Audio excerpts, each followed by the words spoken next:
Hi everyone. War criminal Tony Blair did an interview with Fareed Zakaria on CNN. This is the second video I've actually done on this interview. They talked about many subjects. I was going to sort of do 3 or 4 videos on the subjects that they talked about because he was basically wrong on almost everything that he talked about, Tony Blair was. But this is going to be the last video because I can't stand talking about him any more than I already have. Now, in the last video that he got all wrong, he was talking about Gaza. I'll leave a link up there for anybody who's missed it. And in this video, he was talking about the state of politics in the world and what the left needs to do to wrestle control back from populist right-wing governments that have got into power, such as the Trump administration. So let me just isolate this one little clip and then I'll break it down afterwards. Take a look. You know, I think the big challenge for people who are not on the conservative side of politics, but the progressive side, is how do you make sense of this and what is the right political strategy to recapture politics for the progressive side? Because, you know, when I'm looking around Western democracy today, other than, you know, Canada, if you think of a reasonably large Western country, I can't think of one other than Canada in which a traditional liberal left party is in office. I've got friends from Canada and patrons from Canada and subscribers from Canada, and I know that they're going to be yelling at the screen now, "He's not a left-wing liberal, you idiot. Trudeau is a neoliberal." Which is exactly right. Trudeau is a neoliberal. He makes out that he's left-wing and he's populist left and he's a liberal, but he's not. He's for big oil. He's for all the things basically Obama was. That's Justin Trudeau. He's the white Obama. That's the way I depict him anyway. But so straight away there, Tony Blair is wrong as soon as he's asked a question on it. But it gets worse. What does that mean? Why has the left collapsed? Because you're right, you see it across the Western world. Because I think the left has misunderstood the reasons for defeat and have developed a narrative that is a sort of mirror image of the populism of the right. And so it's as it were decided it's got to go further to the left, that what were called kind of neoliberal type policies of myself and people like Bill Clinton were, you know, the wrong way to go. And if we move further to the left, we're going to pull people along with us. And I'm afraid, you know, I just don't think there's evidence for that. And what's more, I think whenever the populism of the right is up against the populism of the left, you know, the populism of the right tends to win. Okay, there's 2 things there that he brings up. And I honestly, it's astounding to me, even though I hate that man, it's astounding to me that he can be so wrong when you think that he was the leader of our country for, he won 3 elections. It's astounding to me that he can still be so out of touch. He said there, the left have misunderstood things and they think, oh, there's a populism of the right. What we need to do is just move further left. And then he said there's no evidence that that works. Well, first of all, there's evidence that his way is wrong. Because what happened is, under neoliberalism, the left-wing parties, the traditional left-wing parties, moved incrementally further and further and further towards the centre, and then in most cases, especially with the Democrats, they're basically a centre-right party now. One of my subscribers said to me last week in one of the comments, it was absolutely excellent. He said there was a comedy clip from 1964 when somebody was talking to Dudley Moore in this comedy sketch. And what he was doing, he was explaining to Dudley Moore the difference between US politics and UK politics. What he said was, well, we've got the Republican Party, which is the equivalent of your Conservative Party in the UK, and then we've got the Democratic Party, which is the equivalent of your Conservative Party in the UK. And that was 1964, so even half a century ago, people were making fun of the fact that the left-wing party were moving further and further to the centre. So it's been happening incrementally over decades. And yes, okay, when Bill Clinton came in and when Tony Blair came in, they really did radically move way past the centre, in my opinion, to almost centre-right in Tony Blair's case, and definitely centre-right in Bill Clinton's case. And the thing is, he said there's no evidence. Well, first of all, there's evidence that his way didn't work. Look at Obama. Democrats lost over 1,000 seats while he was president.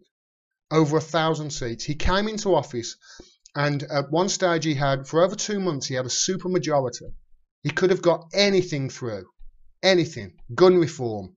Single-payer healthcare. He could have got anything through he wanted to.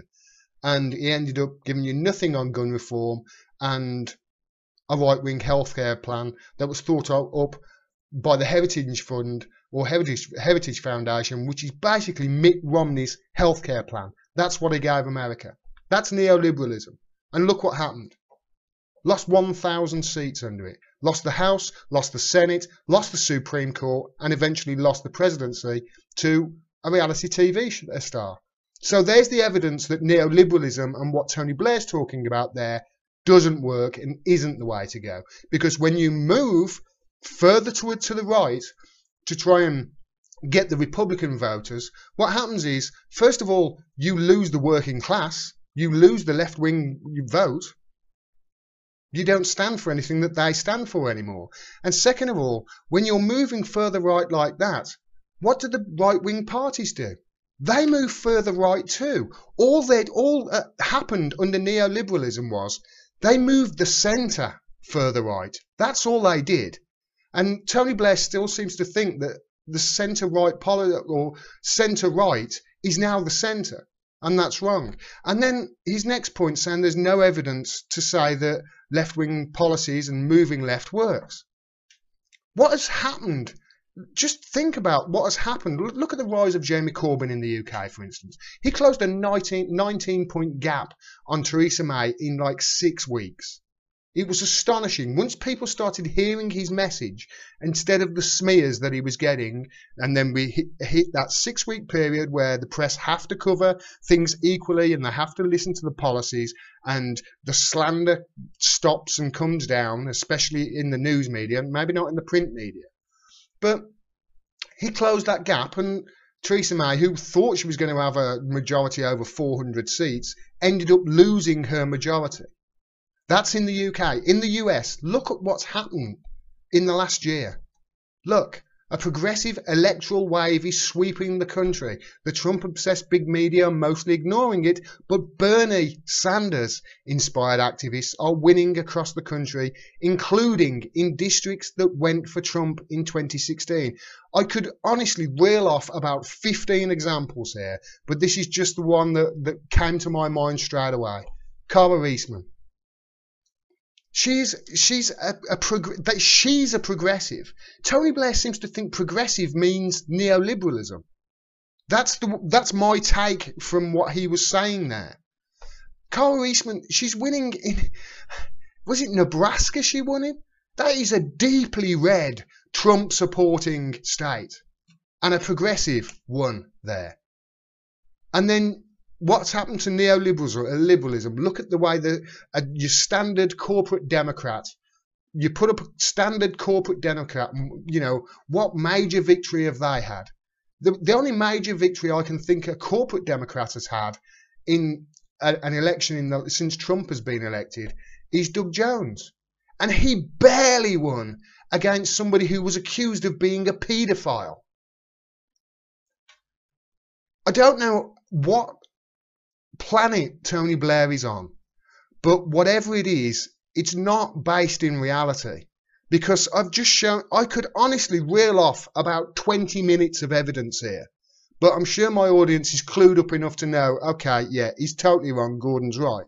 At least I hope so.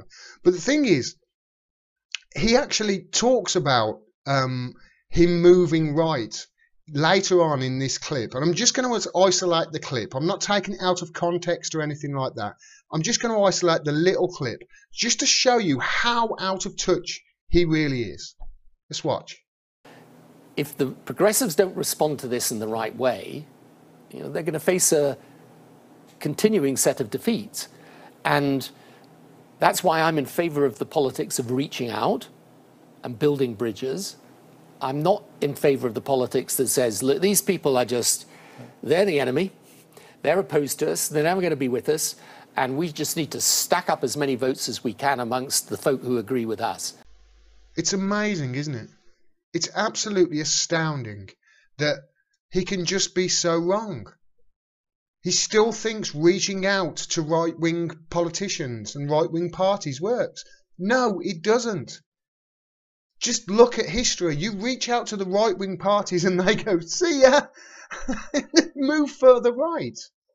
This is why we're seeing a rise of fascism in the world, because neoliberals moved to the right, so did the right-wing parties, and that's why they're winning. Populism wins at the moment, and it will do for a very long time. So moving left is the only option. And it's not like you're just trying something radical and moving to the left out of spite. No, you're just moving back to where you were. And hopefully this time they can learn the mistakes. Any left-wing governments that get in can learn the mistakes of the past. Because since the 1970s, I can't remember, certainly in my lifetime, I can't remember, certainly in the UK, having a left-wing government. And I can't think off the top of my head of any around the world at the moment. So maybe it's due.